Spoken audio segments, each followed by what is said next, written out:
atrapar esta mañana de miércoles. Aquí andamos terqueándole como siempre.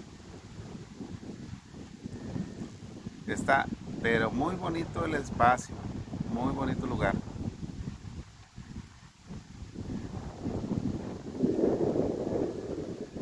¿Qué les parece?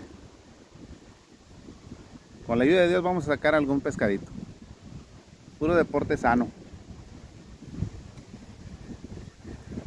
A ver si alguien reconoce este lugar de aquí, de los aficionados a la pesca.